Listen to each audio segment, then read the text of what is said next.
So Ian Scott is going to open up showing some evidence from the Analyst Attitude Survey that shows how analysts are struggling with their complex roles.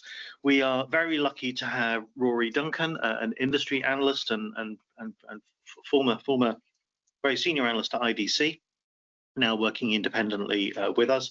We have apologies from Sarah Robin, who was expected to join us for this session, but unfortunately cannot be. So I'm going to hand over to Ian, who will be sharing his slides. You can see us now on the screen, so we're just going to wave at you because we've got this big camera that's beautiful. But now you can see the slides, and Ian is going to take it away. Thank you, Duncan. Today, as Duncan said, I'm going to walk you through the results. So these are kind of data-led slides that I'm going to show. And this reflects the views and opinions of analysts who complete this survey, the Analyst Attitude Survey, which, if I move on to the next one, the methodology, that will help. It's over 20 years old. The survey is biannual, but essentially runs throughout the year. And we ask analysts their opinions on the vendors they're most familiar with. So we ask a bunch of questions relating to vendors, which the participant chooses. So they're not asked to answer questions about a vendor they're unfamiliar with. They actually select the vendors they want to go through. So it's up to 8. Typically, most people who participate in the survey actually do 8. And overall, we get a few hundred analysts participating. So we get a nice, big, juicy sample. These analysts are representative of the community. When I say representative, I'm not entirely sure what the kind of the profile of the community is, but we can see when we look at the data, we do have a large number of people from the kind of very largest analyst companies, but we also get a lot of people from kind of independents, from smaller boutiques, and then we have really good representation by region and by coverage. We try to retain consistency in the survey because it allows us to measure year on year what's happening. So if we changed everything, then kind of longitudinal analysis would be very difficult. Having said that, in 2024, and I'll come to this in a few moments, has actually seen something of a change, and this reflected the feedback we got after we presented awards. We actually had an awards presentation last year where we gave the awards to winners, to representatives of various vendors. And I think what they felt was there was a bit too much about the kind of the corporate entity, about the whichever company they work for, and less about the kind of specifically the AR and AR achievement. So we beefed up the AR part. So there's kind of some new stuff in here, which we didn't have before, but we have retained things about their views and the kind of the vendor itself. It's not just a quant program, it's also a qual program. So we run depth interviews. Those depth interviews we run anyway, they occur all the time. But they can be customized to an extent by particular clients. So there's someone we're working with at the moment who's asking for particular content within the interviews, more of a slant for them to understand things they really, really are interested in. So it's kind of a very useful way of getting independent qualitative feedback. This combination allows us to do much fuller diagnostic rather than just present a bunch of numbers and say 62% is this. Now, having said that, I'm going to be a bit guilty of doing that now because I'm actually really going to talk about numbers with a little bit of kind of diagnostic thrown in there as well. But if I give you, perhaps slightly too late, a small introduction about me, I'm not from this world really. I'm academically a social anthropologist, and I work in different areas most of the time. This is something I do part of the time. And so I don't have the kind of industry or sector expertise that other people around the table, and I'm sure people listening to this have. What I do understand is data. So in a lot of instances, we've aggregated questions to get a kind of thematic award. And I'm sure there's something that people will be interested in. We only include those vendors where we have enough data. We typically say we want about 30 or more responses on that particular vendor to include them so that we feel we've got a kind of fairly substantial sell. And we do get quite a lot of vendors getting over that threshold. We do have some small vendors who get extraordinary results, but it's from 3 respondents. So we don't include those in the awards. Sometimes we talk about those in those particular kind of high achieving niche companies. The scores are weighted to reflect something of an accurate representation. So, for example, I mean, if 30 analysts strongly agreed that AWS was doing something brilliant compared to 30 analysts who just agreed, then that strongly agree gets more of a kind of a weight in it. And the results were actually generated by producing a net, so it's a net positivity minus a net negativity to create the score. And then eventually we add them up into overall scores as well. So we have an overall winner each year. We may evolve the results of the awards as they go on and look for a total overall winner, but for the minute in this session, I'm going to talk about the winner of the AR award. So this is what happened last year, 2023, back end of last year. So we're only halfway through this year. We're landing the results a bit earlier than we did. So the biggest improver, this was which company do you think, which vendor do you think is moving furthest ahead of the field or away from the field at the highest speed? That's not how the question's what to do, so you think it's very clumsy, but that's essentially what we're trying to get at. So Microsoft was it.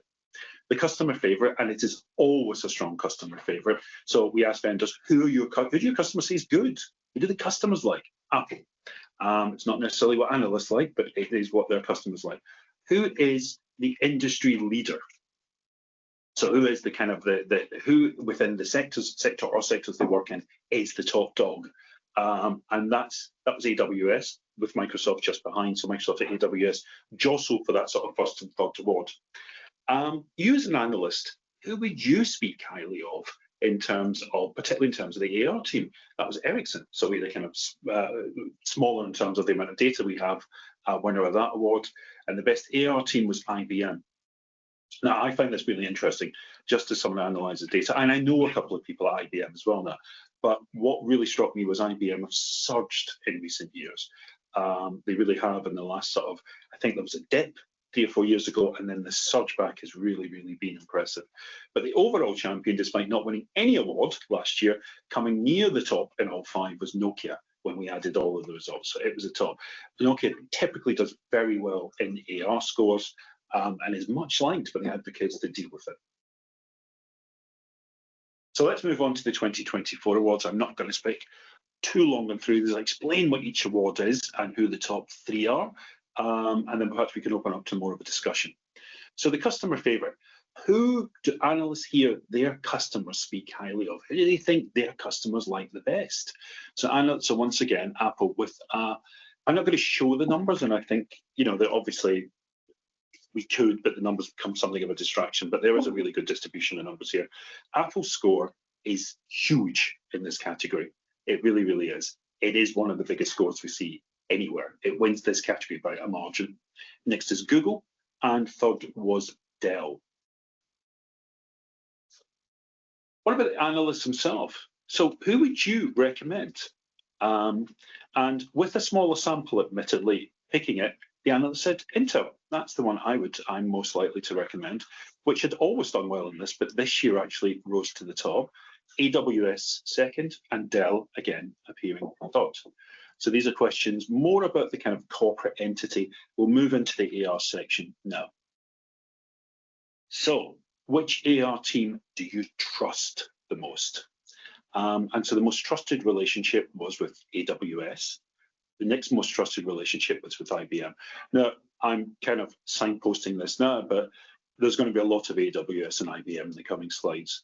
And whilst there is some correlation between, if we ask a bunch of AR questions, if someone likes AWS at one thing, they're likely to say AWS is good at everything else we then ask. But what's interesting is that there is actually a lot of volatility in this. AWS and IBM to an extent as well, are the ones who scored well at everything when we asked about AR team.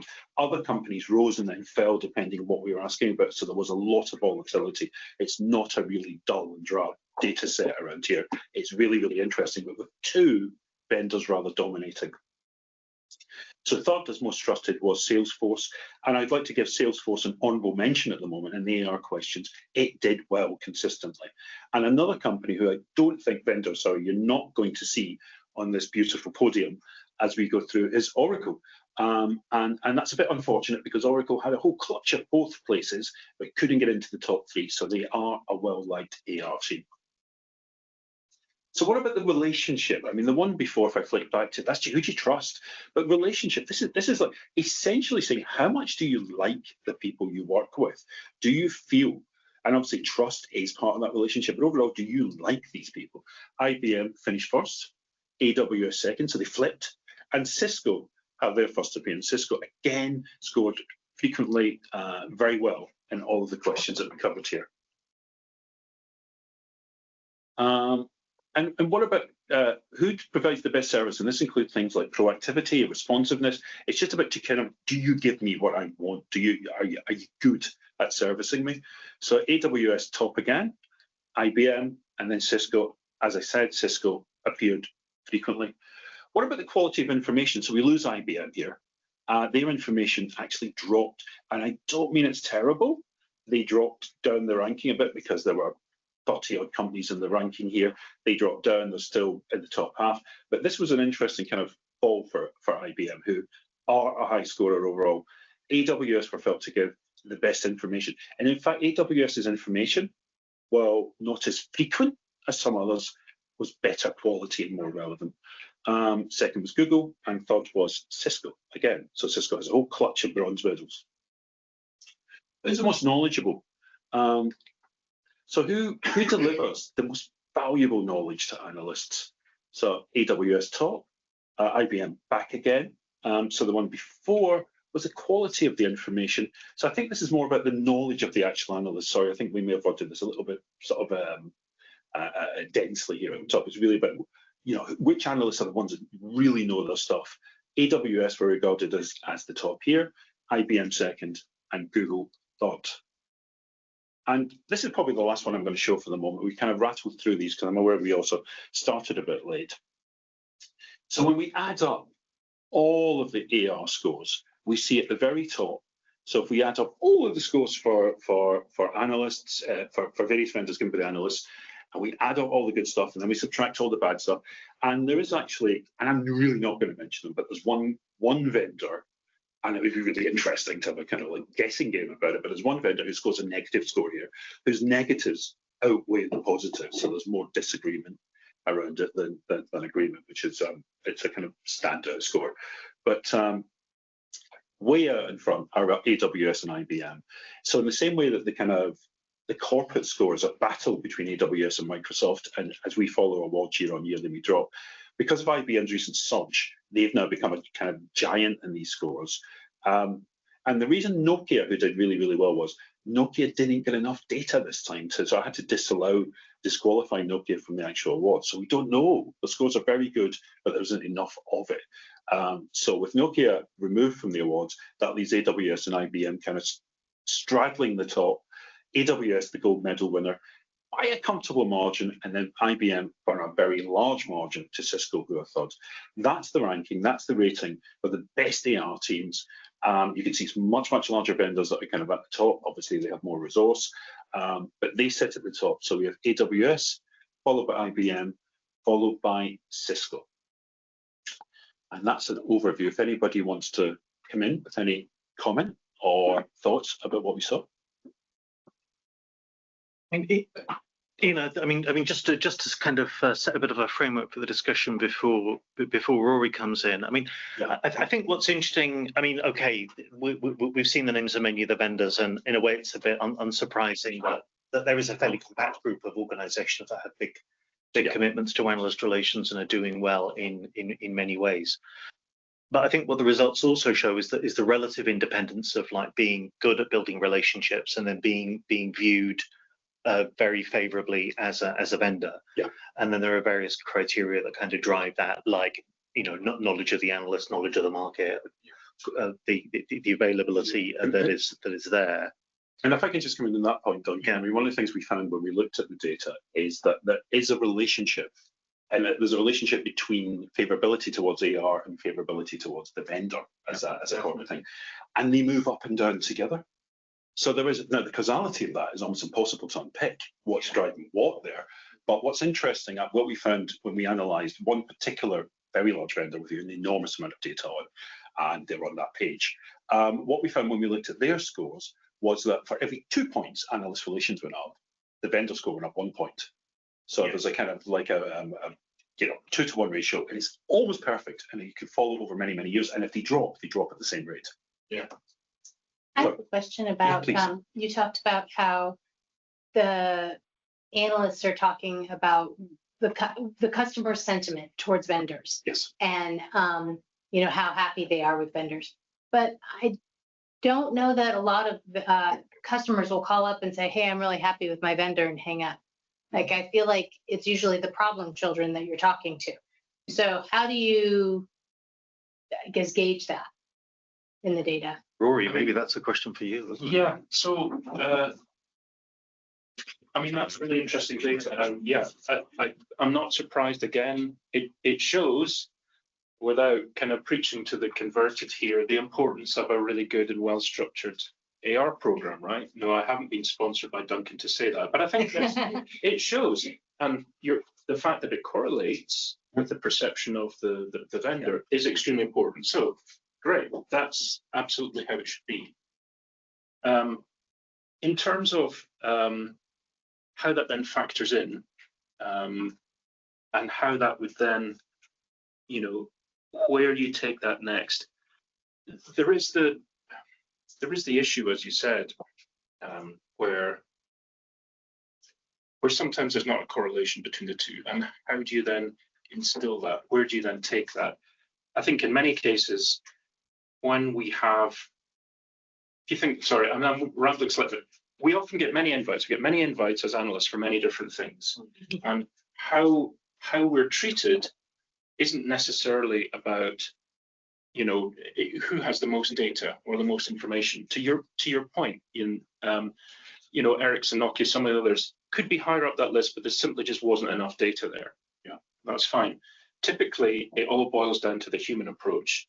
If you're looked after well, if it goes smoothly, if you're given access to executives, as opposed to these kind of one-to-ones that are a whole bunch of people in a room and you never get to ask a question, then that definitely affects your impression. The fact that you might be a small vendor, but you can be well looked after, as opposed to the biggest ones. I was with Kaseya, they're a software firm in Dublin. They had a partner event last week, I think before last. They put an awful lot of focus on the hospitality side, and it wasn't just about pouring drinks down our mouths, but meeting and greeting everybody. Everybody was given the kind of same time. We were treated well, we were looked after, we were kind of chaperoned around. The food was great. Never underestimate the quality of food and how it can affect analysts and their view. All of those things come in. Analysts at the end of the day are humans, even though we might not act like it at times. That is really important. So it kind of goes without saying that's the case. I think it's really interesting you said that. I think you talked about partnership and being a partner. One thing we did this analysis, and we looked through the kind of the comments that were made about the different tier in terms of how favourably they're viewed by analysts, the AR teams, not the company. And at the very top tier, those AR teams, they're the only ones where the word partner appears in the verbatim, and we know we're talking about the quality stuff a little bit. It's the only ones who appear. It doesn't appear before there. And we created a kind of staircase of kind of favourability. And at the very top, that's the key word. It is partnership. It's creating that sense. You're right, exactly. And often sometimes it's about those companies who have their go-to-market model is about partnerships. Yeah. So the distributors or those companies who service the SMB or mid-market, they understand the point about partnerships. I did quite a bit of work with Ingram, the distributor. Yeah. In any of their discussions I've ever had with them, they talk about, partnering with you, partnering with their business partners. Yeah. It is a more human, longer term, top to bottom type of relationship that they want to have, and it shows. I mean, it really does. I'd be interested to dig into what made AWS and IBM and Cisco and all the others really stand out to the analysts. Mm-hmm. I mean, you touched on quality of information and trustworthiness and so on. But are there techniques? Are there ways of working that they are doing particularly well, or that they found particularly useful as analysts? Mm-hmm. Apart from the standards, a well-delivered briefing or so. Are there, like series of interactions that are just very useful for analysts that we could steal shamelessly. I think, Yeah. I mean, there's a bunch that, regardless of your size, are always go down well with analysts. So, even the most obvious one, which is, answering an email, obviously that's not too demanding and repetitive, but answering an email, requesting some information. It's very surprising how often that you don't get a reply, or it replies after a week or two. That's a key one. That doesn't require much apart from just a responsive team.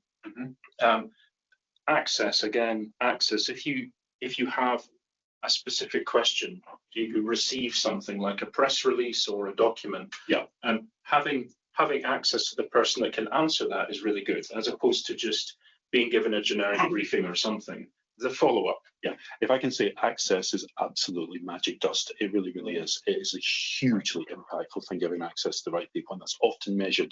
I mean, when you talk about very specific instances, those are the instances we read about in the data, or when we interview people, they got me to the person I really, really wanted to speak to. They did that. And they allowed it in a way there wasn't like 50 of us in the room. I had an opportunity, even if it was 10 minutes, 15 minutes, to speak to this person. It was the key one. So that's the kind of magic power that certain companies have. So it's kind of the clout of the analyst relations person that they have within their organization. Absolutely, if they can do that. If you can open a door for me and get me to that person, fantastic. And the relevance of that. So, for instance, I mean, Cisco is a classic for that. They're great. They really know their market very well, and they really know the executives' abilities. So they won't, if you're asking about ESG or diversity, they won't put you in front of a salesperson or an operations exec. They'll put you in front of the person that runs that at the company, which is a kind of a nuance that, but I interrupted you. And you also said responsiveness in terms of emails, and that's incredibly important, because we asked about proactivity and responsiveness, and proactivity is kind of like sending me stuff, and that's great. But the really, really, really kind of like point elevator is answering me, is responding to me. And it's that feels much more, anything that feels personalized, anything that feels like you're respecting me individually does really, really well. So getting me access to something, responding to me, rather than sending something out which went to, say, 1,000 analysts, it's good and it's helpful, but it doesn't give me that kind of like emotional contact with you, or the emotional contact of responsiveness. And there's one that's critical, I would say, and that's a whiskey tasting at an event. That sways me. Sorry, I'm being facetious, but now, we may have some bias here, since the two of you have got some here in Edinburgh. I don't know if this was a representative sample. I was nodding with you. Yeah, but I think there are these good practices that most companies would say, yes, we have a team. Yes, we have 6 people doing this. We have a regular sending out of press releases. We have a portal with all this information. But unless it's actually done consistently and at a very human relationship level, then all of that would be wasted, even for some of the very large companies who are not on these awards. Oh yes, there are some very large companies that are way down on some of those. Can I chip in quickly to come back to Jennifer's question about like where does perception of client sentiment come from, and then move back to what I thought was Chris's really interesting point about like what are the tips and tricks that we're picking up, because in as well as this quantitative survey, we do a lot of qualitative interviewing, and Robin Schaffer, who's lurking on the call, has also helped out with these qualitative, not lurking, sorry, that's a horrible form of words, but considering how early it is in the United States, I would hope that she's closer to a recumbent yet caffeinated, I think would be suitable at this time of day. But the thing about client perception is that on the one hand, so there are analysts who interact a lot with clients and potential clients, and then there are lots of analysts who just don't. So analysts are getting their perception from a mixture of interaction with clients and interactions with people who are not clients. Interactions that you think are somehow a substitute or an indicator of how happy clients are.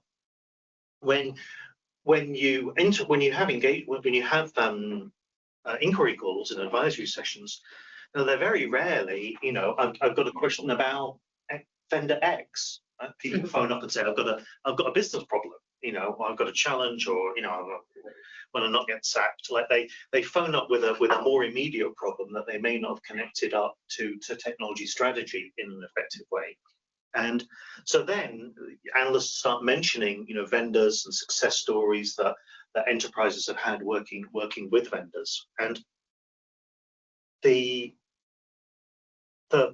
perception of client sentiment is partly driven directly by what do we see on peer insights, what do we see on PeerSpot, what do we actually hear from customers. But then perception of client satisfaction also comes independently, right? And a nice example of that is when I see vendors pitching to Forrester is all about being customer successful and customer oriented and customer driven. So very often when people are pitching to Forrester, they come along starting with customer success stories. The customer is the hero. They gear the narrative around what happens with Forrester. But then when they're pitching to other analysts, it's much more self-oriented. This is the market. This is how we segment the market. This is where we are in the market. This is what it's a very self-oriented narrative. And that gives the perception that vendors are quite far from their customers. You mentioned Cisco earlier on. Yeah. I mean, I like Cisco is not like one person with one way of communicating the world. But one of the big reality for Cisco and many firms, many giant firms, is that they sell through the channel, very often through resellers. Yeah. And that means that many executives in Cisco are a little bit distant from their actual customers. Whereas if you're speaking, say to Chris's clients, Chris works with scale-ups and startups, and many of the people who are his subject matter experts speaking to analysts are the same people who are speaking to clients, right? So then that customer experience can come through very directly. And very often subject matter experts experience the world through their clients. But there are lots of like product managers who actually experience the world through speaking to other employees of the same company. And that comes through to the analysts, that close. They may not know that they're smelling, does this farmer smell like the field, or does this farmer smell like feels like he just sits in a car and watches other people do the farming? There's that sense. So we ask customers in the survey, about how happy clients are and what analysts are responding, but they're not only commenting on their direct experience of customers, but it's the perception of everything else. And like the whiskey tasting and physical evidence, if you're a marketer over a certain age, you will have been taught the 4 Ps, and one of the 4 Ps is physical evidence. And one of the things that is astonishing, really clear, during the pandemic, events stopped. And many organizations forgot what physical events were like. Gartner laid off almost its entire events business, a big part of its event business. Now, when you look at what analyst relations events are like now, they are much more, my perception is they're much more white glove, much more elite, much more focused on giving a small number of highly influential people very rich experiences. And nobody wants to have like 200 people in a hotel basement ballroom somewhere in North London. Nobody's doing that, right? Because the results show that you shift the analyst perception now, not by putting another people in a room that is way too cold and way too dark so they can fall asleep, which is what we did in the 1990s, in 2000s. I saw AR programs that would value their event by, this is how much an analyst costs to rent for an hour, multiplied by how many analysts did we have in the room for how many hours. So they were valuing the event by how much analyst productivity were they destroying, basically, rather than by the shift in perception. So what's lovely about this study that Ian does is it shows the shift of perception. Now, just to come quickly to Chris's point about, well, what is the magic dust that IBM and AWS and so on are using? And I mean, one of the things that Ian stumbled across, and which I'm mad for, he's a bit more modest about it, is this metaphor of a staircase, that the relationship builds up. And for every vendor, there are different obstacles that prevent you from moving along the road to advocacy. It would be very easy to think every vendor has to accomplish the same relationship goals on the way to winning customer advocacy. It would be easy to think that it's linear, like it's really hard to get married unless you are engaged. It's really hard to get married unless you have the marriage license. You can't be married and then have your first date, right? There's a certain normative linear process, but maybe in some places. But I think most people really have the wedding license before they get married. But there is a certain kind of staircase, and to caricature it, Ian would not want to say there's one linear bar. But if I speak untruly and caricature it, for many vendors, it's responsiveness, is the first thing, absolutely the first thing. Then there is this perception of customer centricity. Are you solving problems? Are you doing things for customers? And very often, I imagine if I'm an analyst and you're not responsive, then I don't think that you're not responsive to me because I'm not a very important analyst. I think, Judy, you're not responsive to me because you're not responsive to anybody. Yeah? So if you're not responsive, I'm never going to believe that you like your customers because you're never communicating to me. And then beyond that, this thing of candor, right? You can't have candor if you don't have access. So very often questions about access are a very good guide to candor. But any analyst can tell when they're being lied to or manipulated. All the time, as when I was an analyst, I would meet spokespeople who would try to mislead me, and often this is just because they don't understand physics. They don't understand their products very well. You might meet spokespeople who are distant from the client experience, distant from the engineering realities, and will mislead analysts. And that thing of candor is essential. And then candor builds trust, right? And trust is different from candor, right? Like you could be Computer Associates. I don't want to badmouth people, but Computer Associates is behind us. Computer Associates was very open about how they did business, but actually how they did business, analysts weren't in love with it. Right? So they were very candid about it, but they didn't really trust Computer Associates as a market participant to be acting in its client's best interests. And they couldn't really trust Computer Associates to give them all of the information that they wanted. So that's the fourth level on the staircase. And then beyond that, there's this kind of win-win relationship, which I think points to understanding the analyst's goals in the broadest sense and in the narrowest sense. Yeah? So being able to partner with an analyst and say, look, I want to help you to write this report as well as possible. But also, look, I'm looking at the way that your career is moving.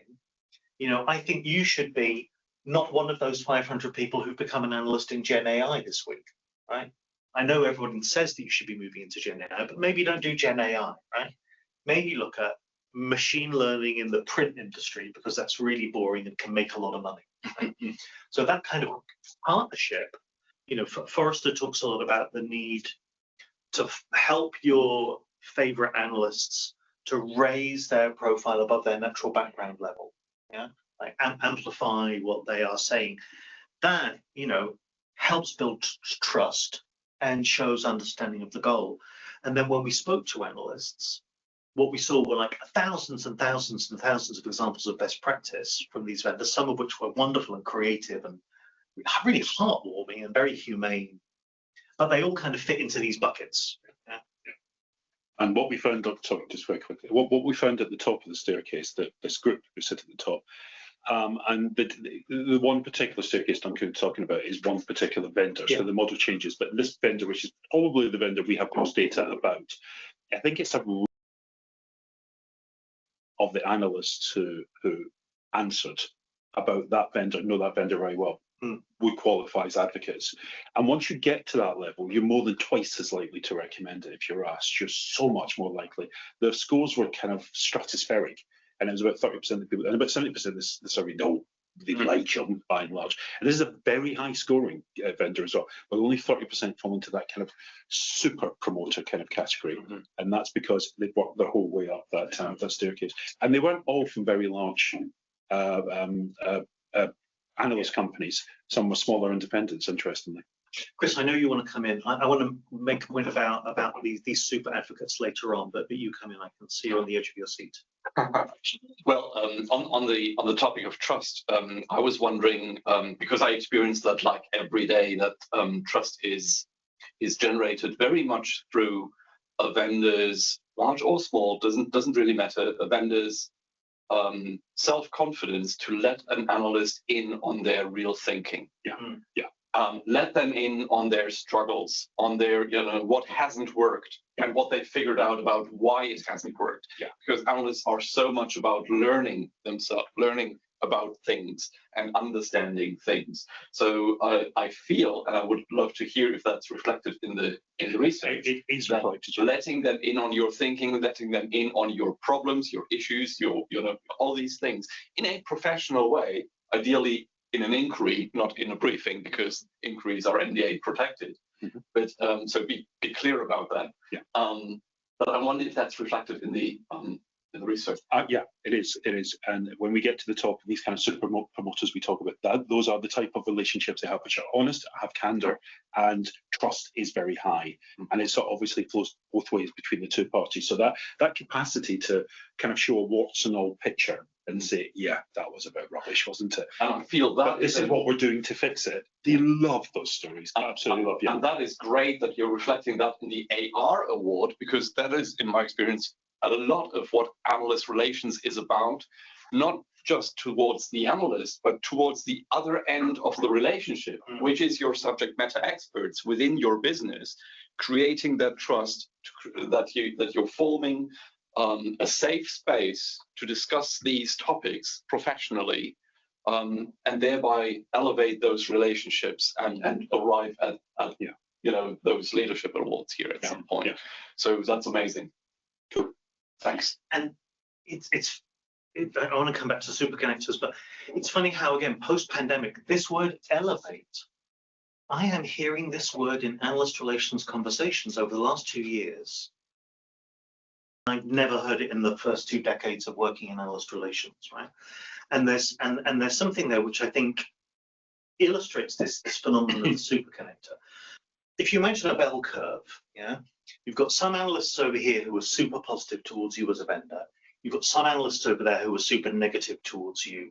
For the listeners, I'm moving my hands to the opposite side. You know what a bell curve looks like, who are super negative. And then there are the analysts in the middle. And a few people, Ephraim Malik in his book, Carter Lusher also, I'm probably other, I think, analyst strategy group have got a diagram like this. And they make the point, look, the people who really like you, they really like you. Stop making the pot trying to boil higher. It's not going to happen, right? They like you. You're spending too much time on the people who like you. And then the people over here who are, you're spending too much time on the squeaky wheels, right? The people who phone you up, give you a hard time, who your managers come in and get you to firefight. In the middle are the analysts who are kind of aware of you and kind of positive towards you, and that's the vast majority. And those are the people you should be trying to move. Okay? To heat up a boiling pot takes a lot of energy, right? And to heat up a block of ice, this takes a lot of energy. You can have more movement overall in terms of number of analysts multiplied by the average favorability.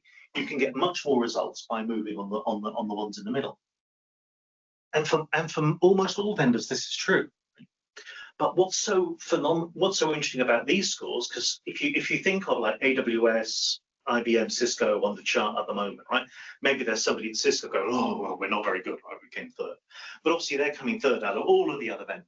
Right? So it's like at the Olympics, right? The person who comes third at the Olympics is still quite a good athlete, right? They've not really failed, have they, to be third in the world? But what is interesting is that actually there is a difference between somebody giving you 99.99% top scores in all of the questions and somebody giving you top scores in all of the questions. And if you think of like these leader diagrams, right? If you're a leader and you're thinking of competing against a challenger, it doesn't really matter. There's so much space between you.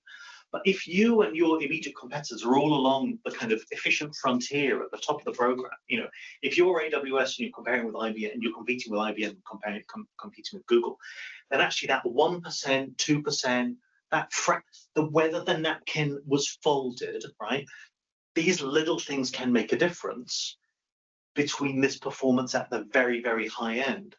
And for a lot of, and I spent most of my time working with very large firms and telling them, look, you don't need to. If these people say that they would advocate for you and they think you're a market leader, you don't really have to worry about them that much. Focus on the neutral people. And in some markets, that was good advice, but in many markets, it was not, where they were competing against other firms that were also market leaders. They had to boil the ocean. You know, they had to pressure cook the analysts. And in the qualitative interviews, when we ask the analyst about relationship building, sometimes they come out with stories about things that vendors did well, but sometimes they come out with stories about what vendors did badly. And sometimes it's like tiny little slights, you know. Well, you know, I was invited to their big vendor event, and last year I was on the same table as the CEO, right? Whereas this year I was only on the same table as the COO. And I was, what had I done to offend them? What had gone wrong in my life? You know, so like these things are not just about information quality, but they're also about the analyst's self-love and the analyst's ego, the analyst's ego, and that is something for a very rarefied group of analysts, because even for these leading vendors, 10, 15, 20% of the analysts who say they comment on these vendors say they've had no interaction with them in the last month. So there's a large slice of the analysts who are completely neglected because that effort is being used to boil the ocean on the very top analysts. And it's a shock when you hear somebody who's gone from Gartner and then they get a job at Global Data, or they leave Global Data and they set up shop for themselves. And then they think, oh, well, actually, I thought I was really important. I thought I was smart enough to sit next to the COO of a big tech firm. But actually, it turns out I'm less important than the person in the sandwich shop. And I can't even get them to reply to them. And like that can be a big shock for people when they set up for themselves. And then suddenly they're all in the cold. I wanted just to respond. I know we're up against the time, but just one of the points he talked about, the elevation, was something I've seen is the rise of the. Oh, good, fantastic. Was the increased discussion about influencers. So in other words, influencer marketing. You know, typically you've got analysts who are these sort of dispassionate, you know, objective. There has been quite a bit of talk about how relations can then become part of that. You have this, certainly it's kind of bleeding in from the consumer side of things. If you look at Apple increasingly goes to the YouTubers, Marcus Brownlees of this world and so on, if they're launching a new product, because they're highly influential. They've got a lot of eyeballs on reels and clips and so on, Instagram and TikTok. There is an element of that coming into the, let's say, the enterprise or the kind of business to business side, you know, identifying individuals and, to your point, that elevation to focus on what they're saying, because it chimes with what the company wants to say. It would be interesting to see how far that went. You know, it's a post-pandemic thing for sure. As we've kind of come back to these one-to-ones, you have people who are very good at speaking to camera, very good at presenting, very good at articulating a story. Sometimes it's a short story, and maybe charismatic, and they distinguish themselves from the others. That elevation raises them up. If you think about it, there's only a certain amount of time you can use that person for, unless you clone them. If you use them for your brand, you've captured that kind of essence. Yeah. So, you know, it's another topic for discussion, but it's a really big topic. It's an incredibly big topic, because it's bringing together two very fundamentally different business models. Yeah. Mm-hmm. One business model is you give me money, I celebrate your stuff to other people, and the other, that's the influencer business model. The other business model, the analyst business model, is you give me money so that I give you my best opinions about the market or your buyers or your own product. So I tell you things, not other people. So those are two fundamentally opposed business models. And the analyst business model even goes as far to protect buyers or decision makers of any kind from exactly those overly confident marketing folks that, you know, that is the influencer business model. So one goes directly against the other. So if you bring those two, they were both legit, but they're different, extremely different in just about everything, in the money flow, in the business model, in the ethics, in just about everything. They can happen in one and the same person, but I would be highly skeptical of making that person my advisor. Yeah.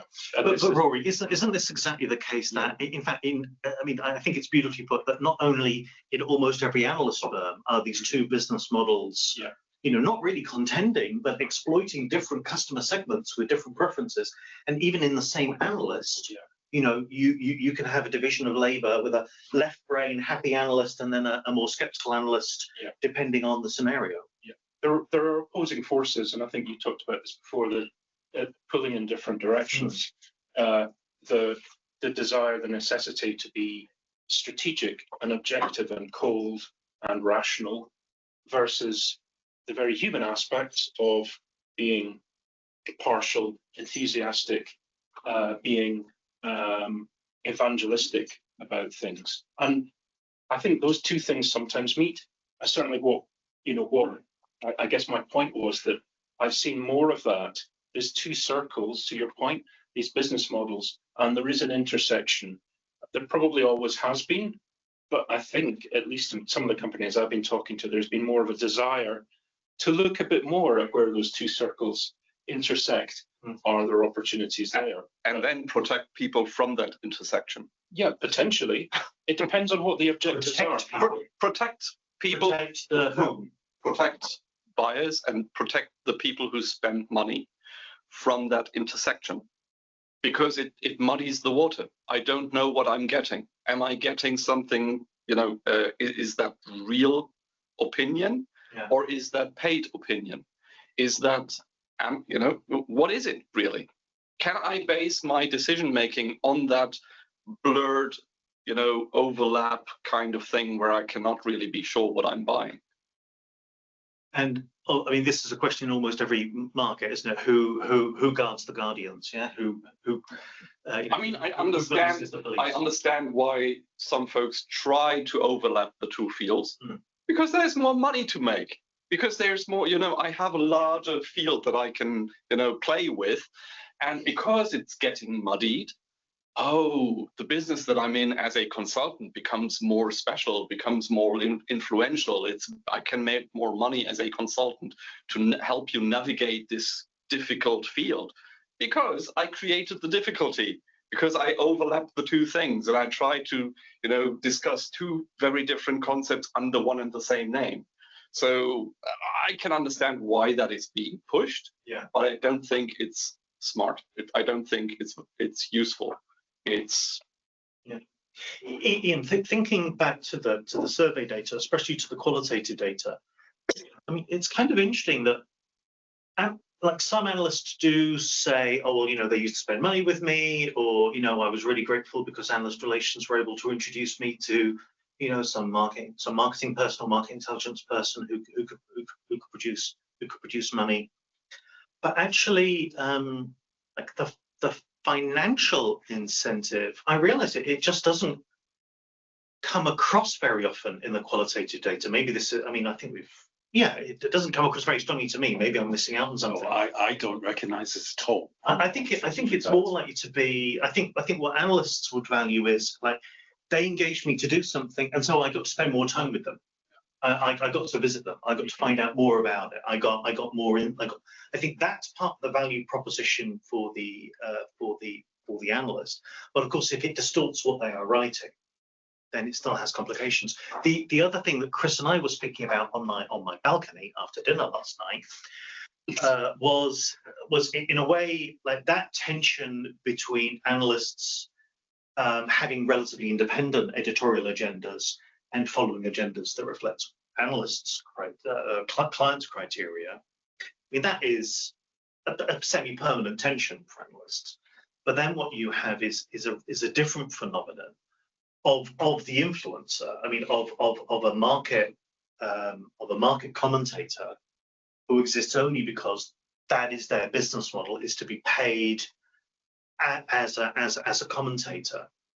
And I think back, for example, to the Lankstock conference in Lancaster, which I think Neil and I were both at, where there were some colleagues from the Stockholm School of Economics, Lancaster University, somewhere else, looking at this phenomenon of like, what is an influencer?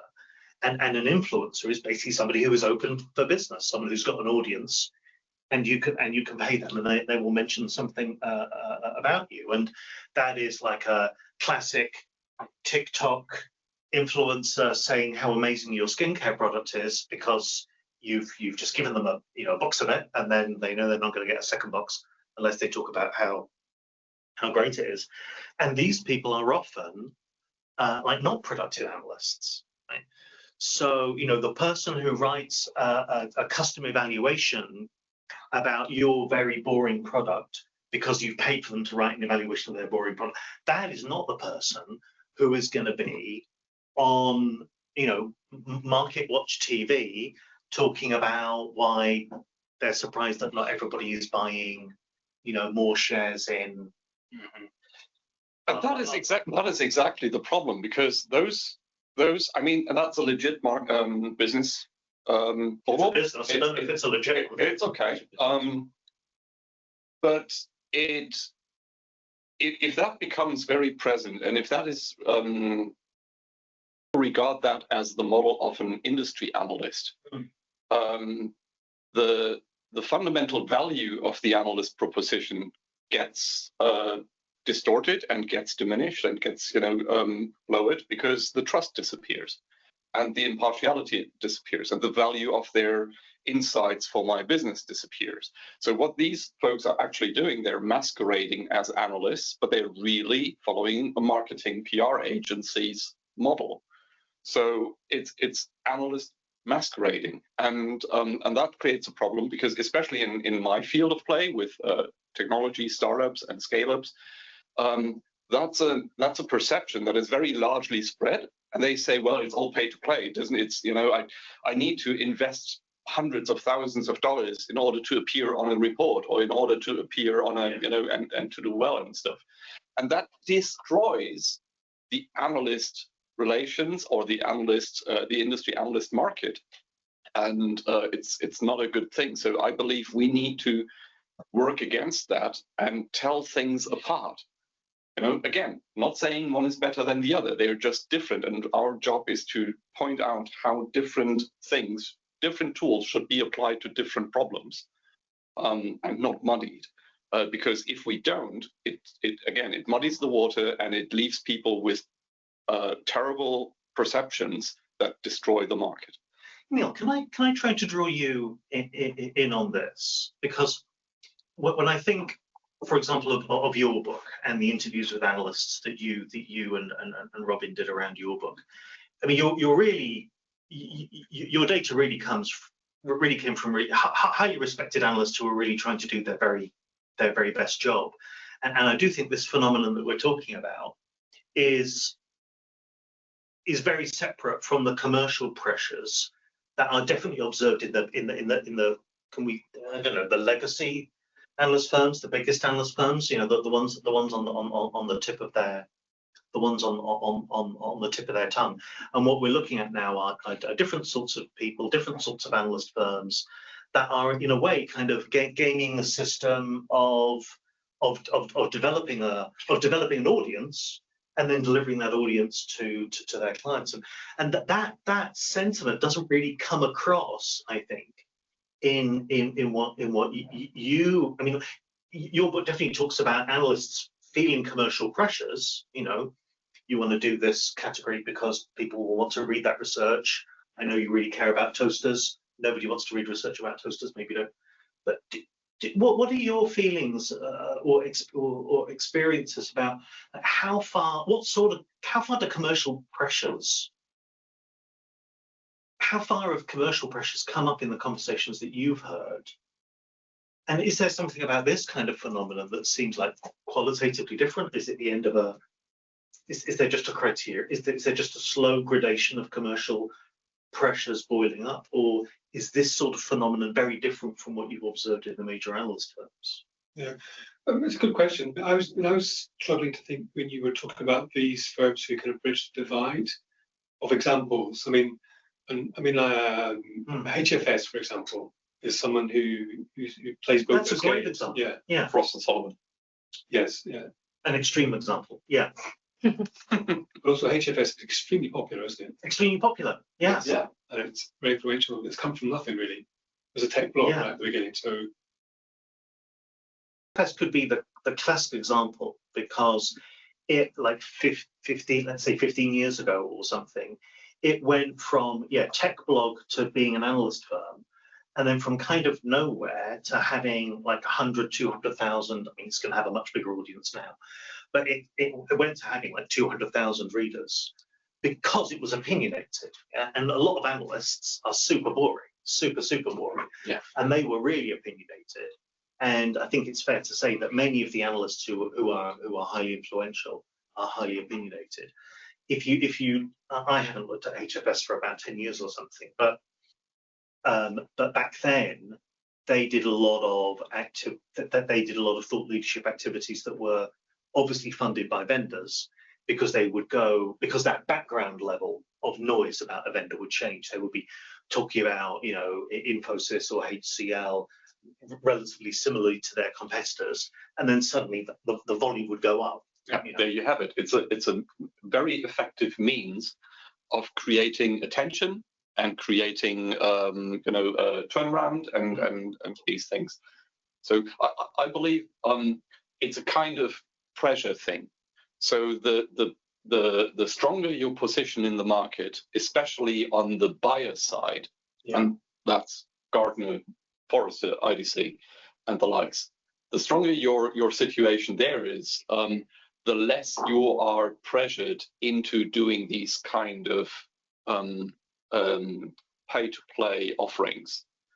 The weaker your positioning there is, the more you need to do these in order to survive. And then it's a spectrum, of course. And that's maybe a very harsh way of putting it, but that's the way what I observe.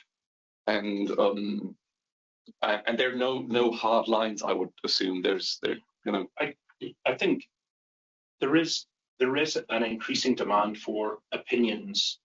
Certainly, during the pandemic, when I was, we were covering technology. Let's baseline. We cover technology.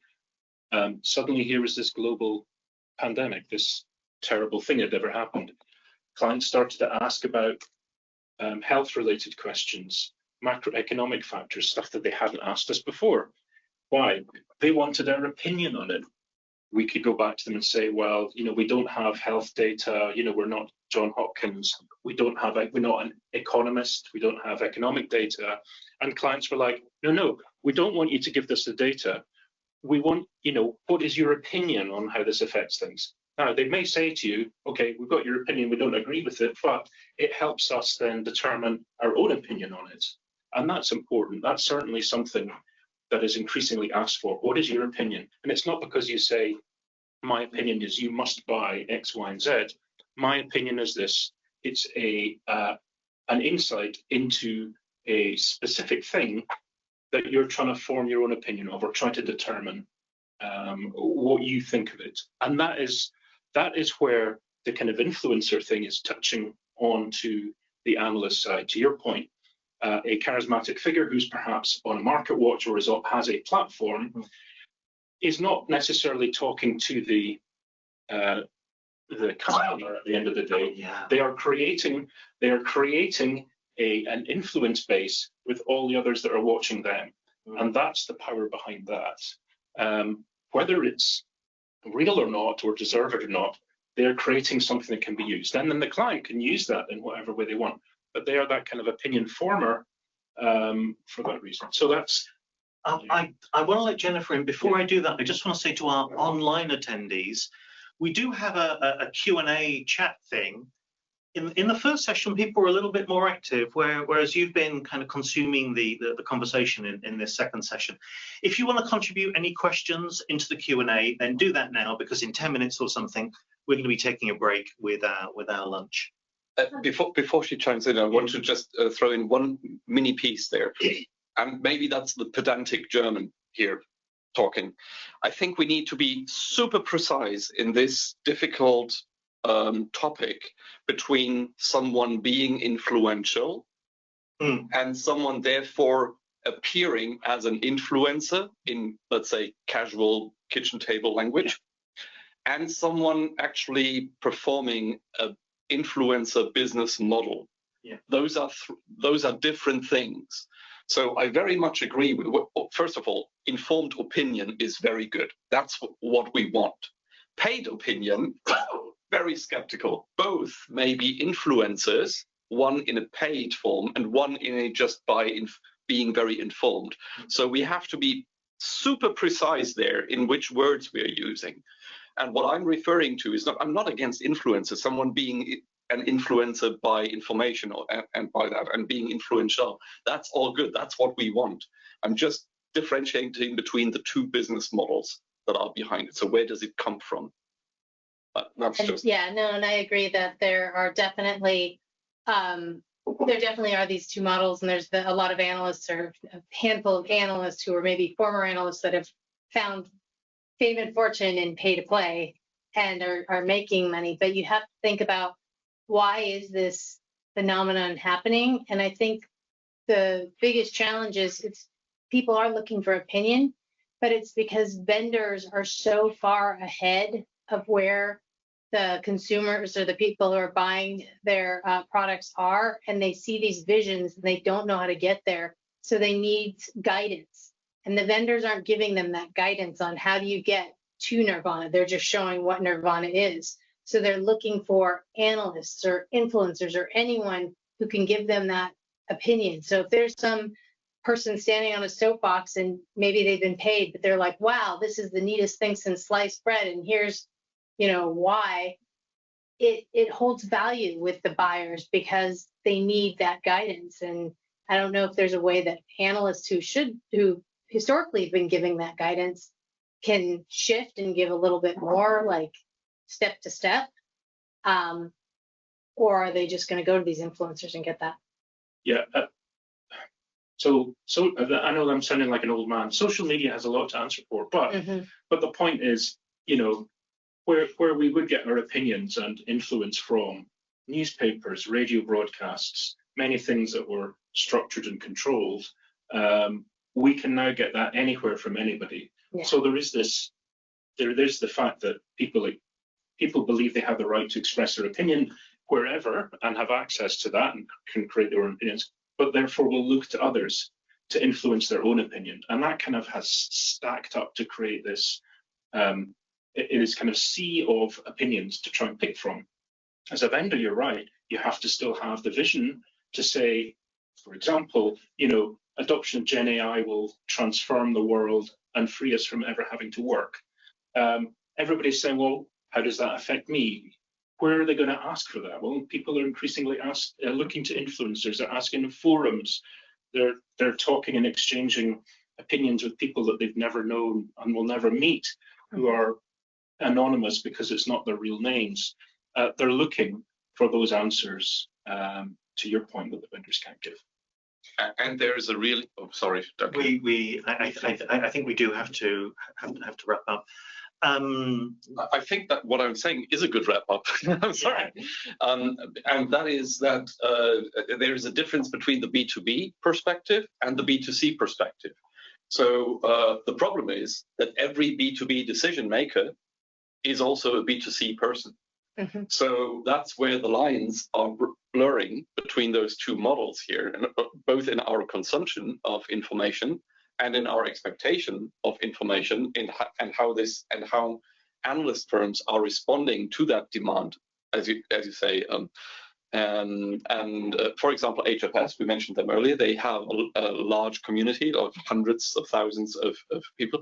But when they started, this was mainly built on like individual engineers or programmers or so, so more of professionals, but they were more following them on an individual kind of basis. I want to, I'm interested in that. They were not decision makers in the B2B kind of field. But now, with all the influence that they have accumulated based on those numbers, they have become more relevant as an influential player, an influential analyst firm, even in the B2B, to those professional decision-making audiences like CIOs, CTOs, and so on and so forth.